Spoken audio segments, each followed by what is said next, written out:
Nesta noite, espero que todos tenham suas Bíblias com vocês. Tenho pedido para que tragam suas Bíblias, porque estamos aqui para ver o que a Bíblia tem a dizer sobre os seus problemas, os meus problemas, os problemas da nação e os problemas do mundo. Não o que outra pessoa tem a dizer, mas o que Deus tem a dizer. E quero que abram comigo no 2º capítulo do Evangelho de João. O 2º capítulo do Evangelho de João. No versículo 23, a Escritura diz: Estando ele em Jerusalém pela festa da Páscoa, muitos, vendo os sinais que fazia, creram no seu nome. Mas o próprio Jesus não confiava neles, porque a todos conhecia. E não precisava de que alguém lhe desse testemunho do homem, pois ele bem sabia o que havia no homem. Havia um homem entre os fariseus, chamado Nicodemos, um dos principais dos judeus.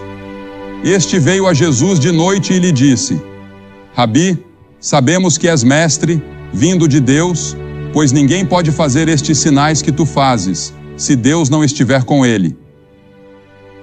E Jesus respondeu e lhe disse: em verdade te digo, que se alguém não nascer de novo, não pode ver o reino de Deus.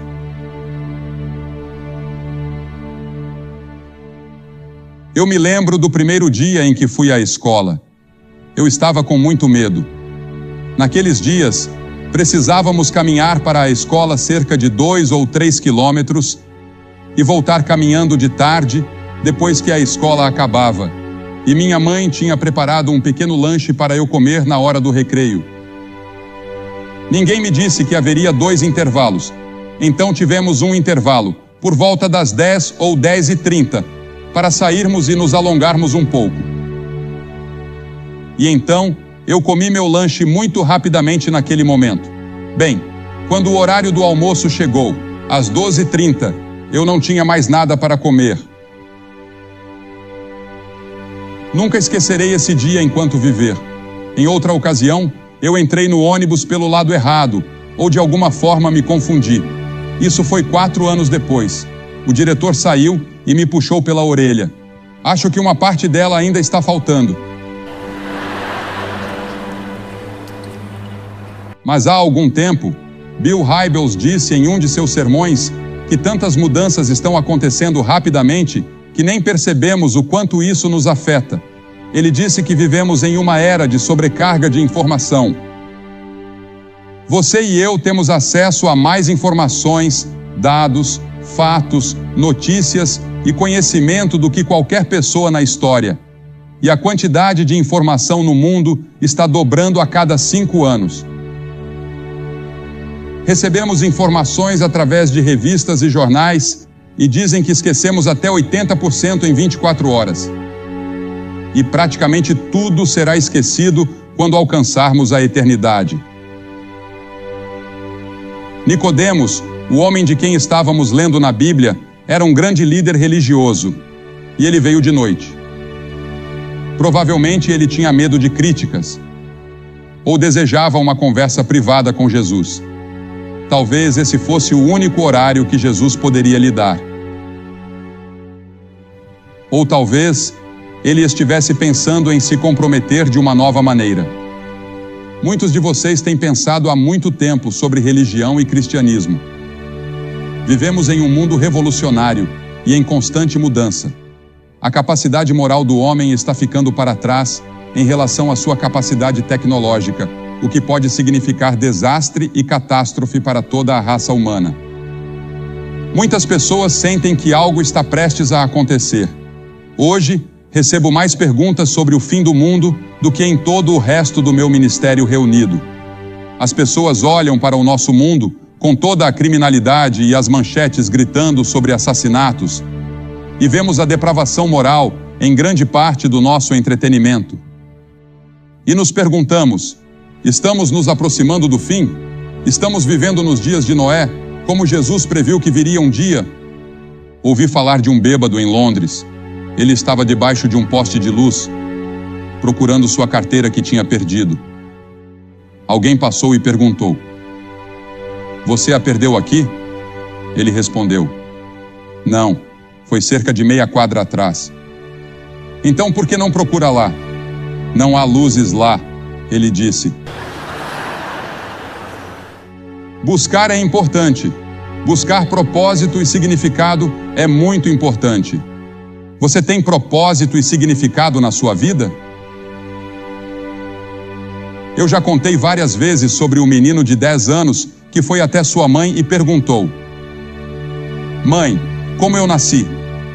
E ela respondeu: A cegonha trouxe você. Então ele foi até sua avó e perguntou: Vovó, como você nasceu? Ela disse: A cegonha me trouxe. Ele perguntou: E como minha mãe nasceu? Bem, a cegonha trouxe ela também.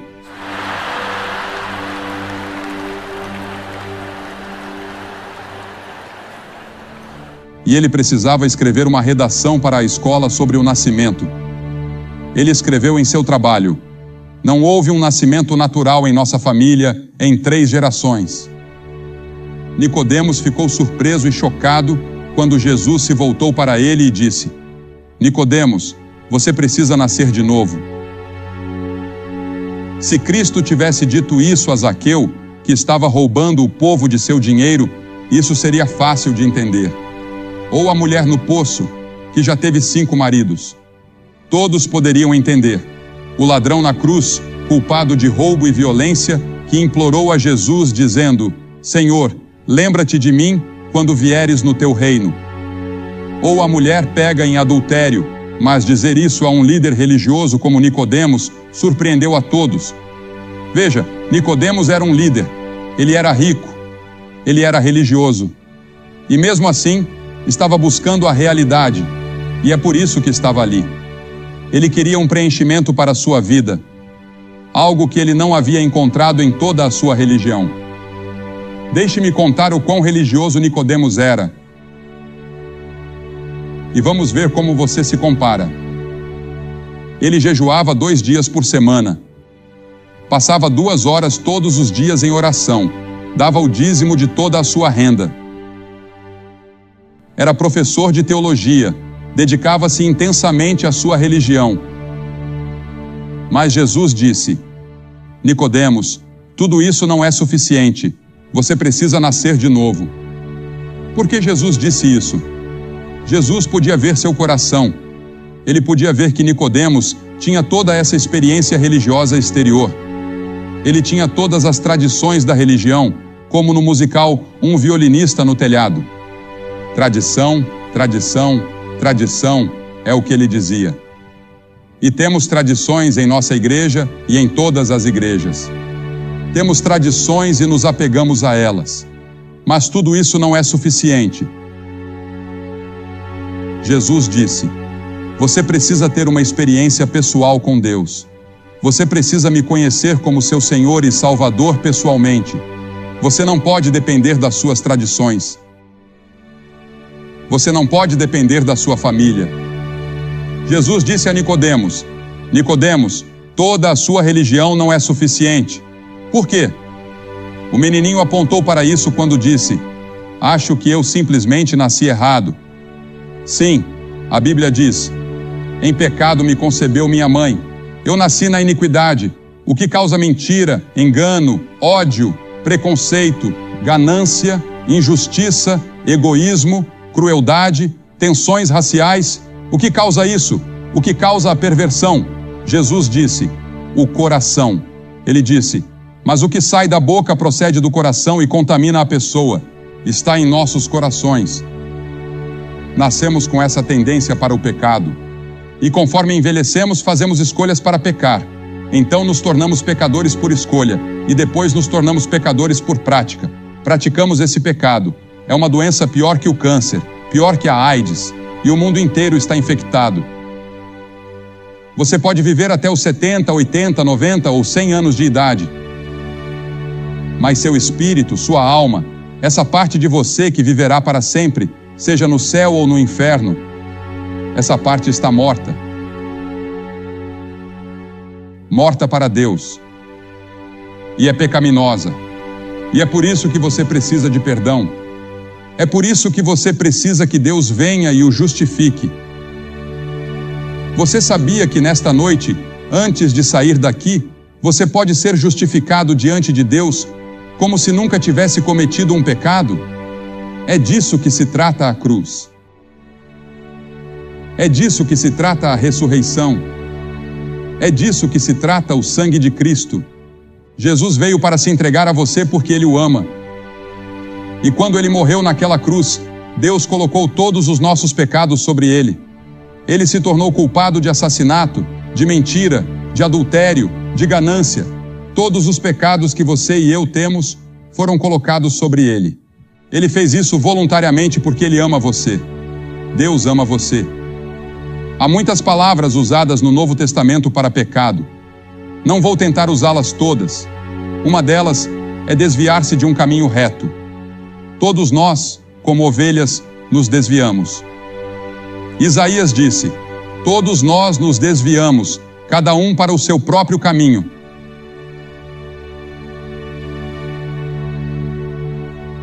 Em Romanos 5 está escrito: portanto, como por um homem entrou o pecado no mundo, e pelo pecado a morte, assim também a morte passou a todos os homens, pois todos pecaram. Portanto, uma mudança radical deve ocorrer antes de você poder entrar no céu, antes de ser aceito por Deus. E essa mudança pode acontecer hoje à noite. Para encontrar verdadeira realização, até mesmo nesta vida, essa mudança precisa ocorrer para ser aceitável a Deus. Essa mudança deve ocorrer. Agora, o que é esse novo nascimento? Quando Jesus disse: você precisa nascer de novo? Nicodemos fez essa pergunta. Ele disse: como pode um homem nascer de novo sendo velho? Pode ele entrar no ventre de sua mãe e nascer de novo? Ele queria entender. Jesus indicou, e a Bíblia indica, que nunca entenderemos todas essas coisas. Nunca entenderemos todos os mistérios de Deus. Vemos pela fé. Nicodemos só conseguia ver o físico e o material, enquanto Jesus falava do espiritual. Quando Jesus disse: você precisa nascer de novo, Ele não quis dizer que você vai herdar isso. Você não herda a salvação de seu pai ou de sua mãe. A Escritura diz em João 1:12: os quais não nasceram do sangue, nem da vontade da carne, nem da vontade do homem, mas de Deus. Eu poderia nascer em uma garagem, mas isso não me faz um automóvel. Você pode nascer em um lar cristão, mas isso não faz de você um cristão. Tem que haver um momento na sua vida em que você toma sua própria decisão e faz sua própria escolha.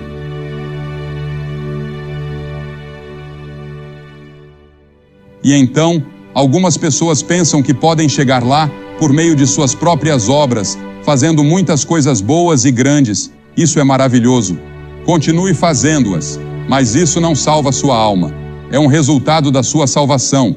Em Tito 3:5 está escrito: não por obras de justiça que tenhamos feito, mas segundo a sua misericórdia, Ele nos salvou. Você é salvo pela graça de Deus. Agora, graça significa favor imerecido. Graça significa algo que você não merece. Você não pode trabalhar por isso. Você não pode pagar por isso. É um presente de Deus.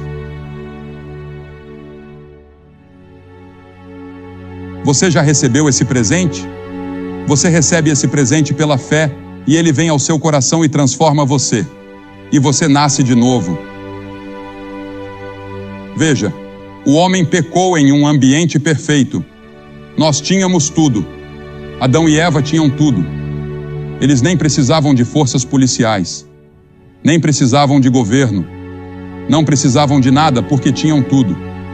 Mas se rebelaram contra Deus. Pecaram contra Deus, e isso foi passado de geração em geração, até chegar a você e a mim, até que todos nós somos pecadores. Nascer de novo significa ser nascido na família de Deus. Em Ezequiel está escrito: também vos darei um novo coração e porei dentro de vós um novo espírito. Em Romanos, Paulo fala sobre isso como estar vivo dentre os mortos. Em 2 Coríntios, ele chama isso de ser uma nova criação. As coisas velhas passaram, eis que tudo se fez novo. Isso já aconteceu com você?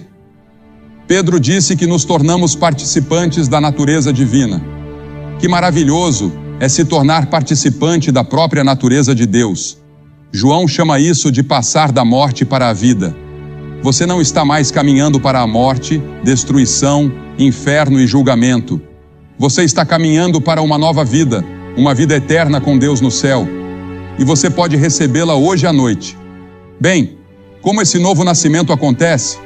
Há um mistério nisso. A Bíblia diz, Jesus disse, o vento sopra onde quer. Eu não consigo ver o vento. Posso senti-lo. Posso ver os efeitos do vento. Mas não consigo ver o vento. O vento sopra onde quer. E há também uma analogia com o nascimento natural. Há a concepção, apenas alguns segundos quando o espermatozoide e o óvulo se unem. Depois, há a gestação, que dura 9 meses, e então o nascimento acontece. E o trabalho de parto pode durar alguns minutos, ou talvez alguns dias. Como isso se torna uma analogia para o novo nascimento? Bem, há a recepção da palavra de Deus. Isso é a concepção. 1 Pedro 1,23 diz, sendo de novo gerados, não de semente corruptível, mas da incorruptível, pela palavra de Deus, viva e que permanece para sempre. E em Romanos 10,17 diz, a fé vem pelo ouvir, e o ouvir pela palavra de Deus. Agradou a Deus salvar aqueles que creem pela loucura da pregação, ou declaração, ou proclamação. Também é obra do Espírito Santo. A Bíblia ensina que o Espírito Santo nos convence de nossos pecados. Você não pode vir a Cristo, a menos que o Espírito Santo o convença e o atraia. João 16 diz, e quando ele vier, convencerá o mundo do pecado, da justiça e do juízo. Ele usará as orações de uma mãe. Ele usará uma experiência trágica. Ele usará o sermão de um pastor. Ele usará um folheto ou algo que você tenha lido na Bíblia. O Espírito Santo dá nova vida. A Bíblia ensina que estamos mortos em pecado, mas Ele vos deu vida, estando vós mortos em ofensas e pecados. O homem precisa de nova vida, e essa nova vida é trazida pelo Espírito Santo. Esse é o novo nascimento. E isso pode acontecer com você nesta noite. Você pode sair daqui renascido e começar a vida de novo com Jesus Cristo, nascido do alto.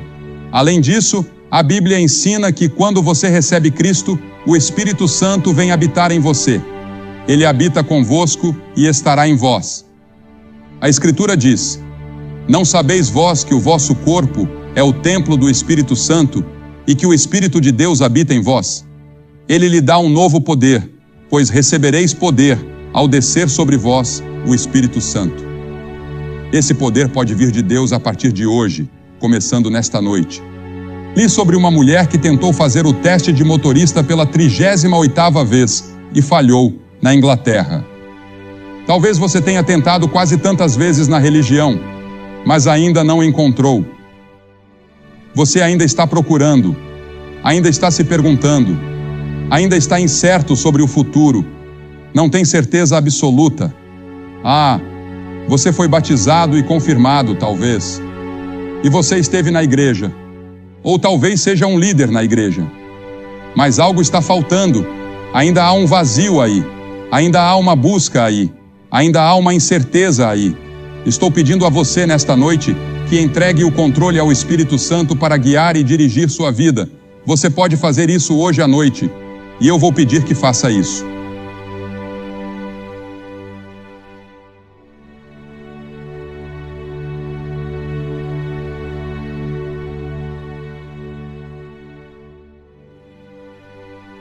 Você pode perguntar, bem, o que eu preciso fazer?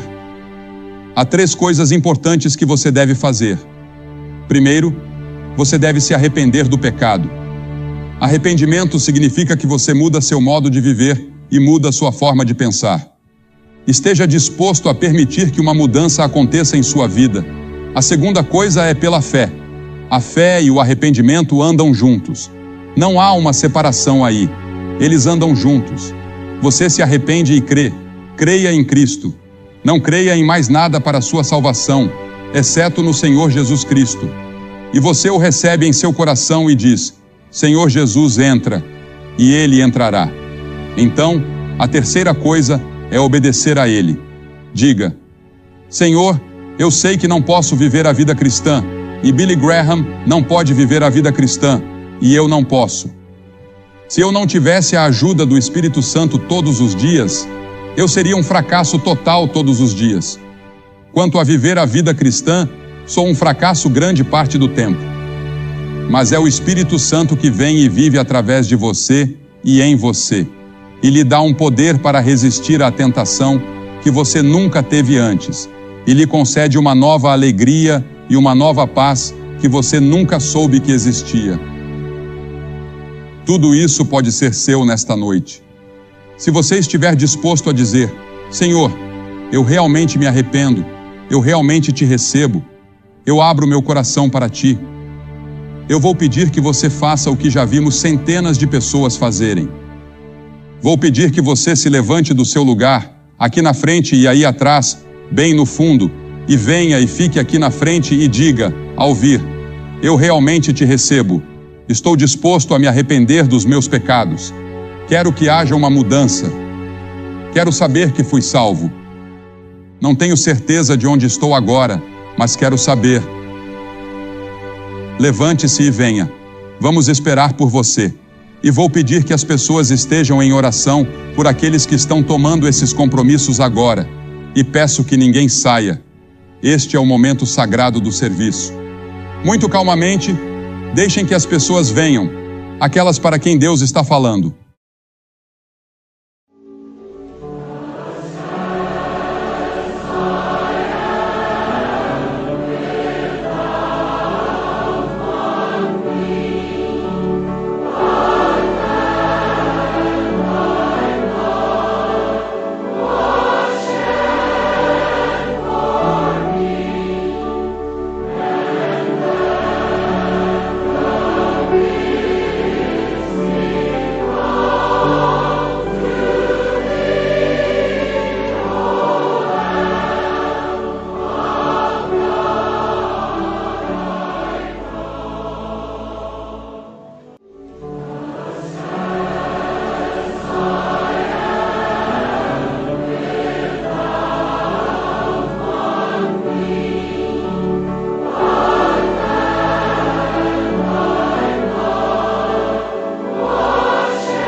Quero dizer uma palavra para você que pode estar assistindo pela televisão.